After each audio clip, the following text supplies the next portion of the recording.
Trust in a team is like oil in a machine. Without trust, a team environment becomes toxic and grinds to a halt, just the way a machine would without oil.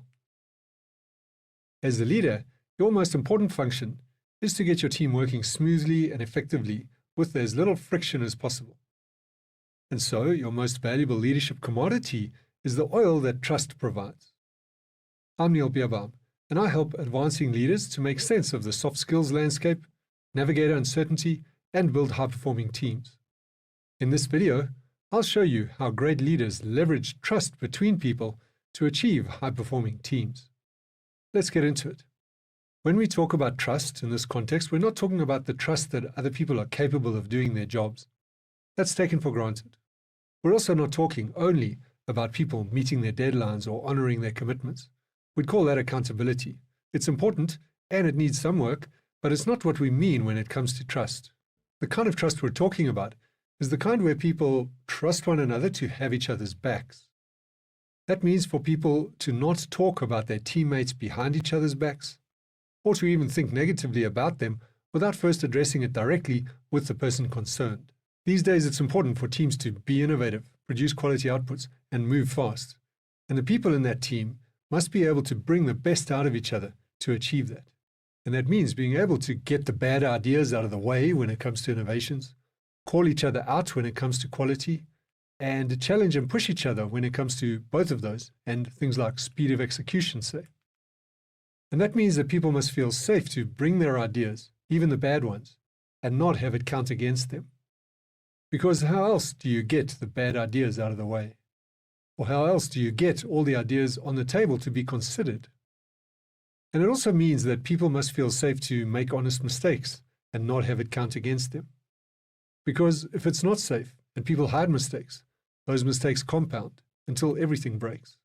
And last but not least, it means that people must feel safe that you and others on the team don't have any hidden agendas. This enables people to feel that their ideas are truly being considered, that they are genuinely part of the process and not just filling a seat at the table. Now, you might notice that the word safe appears in all of those sentences. And this is what we mean when we talk about psychological safety. That doesn't mean all singing Kumbaya together. It's about standing in a circle facing outwards, taking on the world together, not worrying about who or what is behind us because there's nothing behind us except each other, and we can trust each other to continue facing outwards. There's another term for psychological safety. It was coined by the management guru Peter Senge and is called colleagueship. Colleagueship is a special form of professional friendship, one where we know a little bit about each other's lives, enough to recognize each other's humanity and to care for each other as people first, and work colleagues as a close second. And it doesn't mean we have to live in each other's pockets, but it's certainly different from tearing each other apart or living in isolation, working in isolation. There's often this question of how much of our personal lives do we reveal at work. The old school way is to keep the two completely separate, and there are plenty of those sorts of leaders still around. In today's world, that would probably be seen as a little extreme. It's also not necessary to get into every detail and spend your time counseling each other. It's more like this. When I do team workshops, I often find people working together where one is, say, going through a divorce, or another has a sibling or parent dying of cancer, and others in the team don't even know about it. In an environment of colleagueship, that kind of stuff can and should be shared. You might also know a bit about each other's families, what the spouses, partners, and children are up to, what challenges they're facing. You might also know something about each other's hobbies and interests outside of work, and even a bit about each other's pasts. Not only the good stuff, but the bad stuff too. The things people are not so proud of, like, say, failed business adventures or silly mistakes and so on. And again, we don't have to know everything. And there's a reason why this stuff is important, because this is the stuff we usually like to hide. And why? Because we don't feel safe to share it. We think there will be consequences. And each person thinks they're the only ones with skeletons in the closet, with mistakes to hide. Well, when you all take a turn to put things on the table, then you start to see that you're all human, that you've all made mistakes. You all have things you're not proud of. You all have stuff going on in your lives, stuff you have to deal with. This humanizes you and the others, and opens the door to colleagueship, the kind I've described earlier. And when that door is open, it becomes easier to make mistakes and admit mistakes, to admit to not knowing something or not having the answer in front of each other. And it becomes easier to ask for help. It becomes easier to challenge each other with compassion. And the compassion happens naturally because you're in touch with each other's humanity. And when this happens, people feel that they can drop their guard a little. And when people drop their guard, well, that's trust, isn't it? Now, trust isn't easy. It's easier for some than others. Everybody has their own starting point based on their personality and their background experiences. So we should not expect everybody to trust equally from day one. When I do this in a workshop, everybody has their starting point. So we might have a breakthrough in trust. Everybody agrees, okay, we're going to trust. But some people will be at 1 out of 10 and some are all in at 9 out of 10. So just because we've opened the door to colleagueship doesn't mean everybody's all in. Some people trust until proven wrong, so they go in at a 9 or a 10. Others start at the other end. They put their toe in the water at a 1 and then inch forwards. And both are fine, and we should allow for that. After all, allowing for each other's apparent shortcomings and differences is what this is all about, isn't it? And trust in the form of colleagueship also doesn't mean we become blind to each other's faults. Remember, we're talking about psychological safety. So it's also about the safety to point out each other's faults. And now, here's the rub.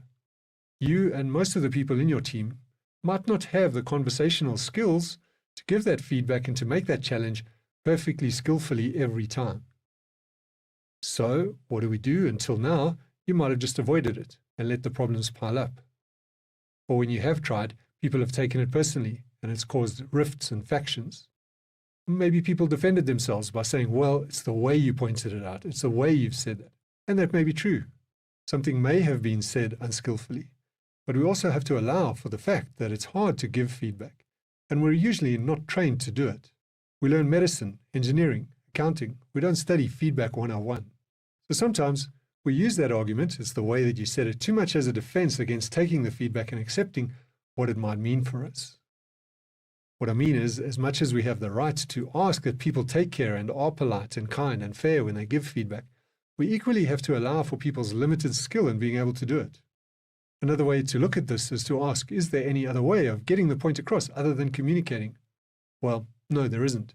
So let's receive the ball that was passed to us and score the goal. Let's not stop to complain about how it got there. And importantly, it is possible to learn those skills, to learn how to give good feedback and challenge constructively. You can learn by doing, and you can consider receiving coaching. Many people don't know this, but 90% of coaching is about developing the awareness and gaining the skill to have better conversations. That's because everything we achieve in life is achieved through conversation with others. In case you hadn't noticed, take a look around and you'll see that as a fact. So yes, that's where coaching can make a difference. That's what people like me do. So you can look me up if you're interested. I provide and teach a framework for conducting skillful conversations within teams. And this brings us back to the starting point, which is that your job as a leader is to cultivate the kind of trust within your team that makes it possible to have the difficult conversations, to share ideas freely, to challenge each other openly, to give feedback honestly, and to receive it fairly. And you do that by getting people to recognize and care for each other as frail human beings with faults. And then you support that by empowering them with the ability to conduct conversations skillfully. And that last bit, as I said, is not something we are taught as part of our qualifications. It's also not something that leaders are taught within organizations. I've been coaching leaders and working with business schools for 20 years now, and the focus is on things like decision-making and strategy and innovation. It's seldom about communication. We humans might be flying rockets to Mars, but when it comes to skillful conversations, we're not even off the ground. We're still riding horse carts. So for that bit, you may need to call in a coach. There are also some books on the subject that you can consider, and here are some that I would recommend and that I work with as part of my coaching framework. The first is Time to Think by Nancy Klein. Another is Conversational Intelligence by Judith Glaser. One more is On Dialogue by David Bohm. And then my very own Personal Effectiveness for Advancing Executives. There's a book and an online self-coaching course of that. You'll find links to all of these in the credits below. I'll also be doing more videos on this, so make sure you subscribe. And remember, the bottom line is, if you want to improve the performance of your team, start by getting people to connect as less than perfect human beings, which will make it possible to trust each other.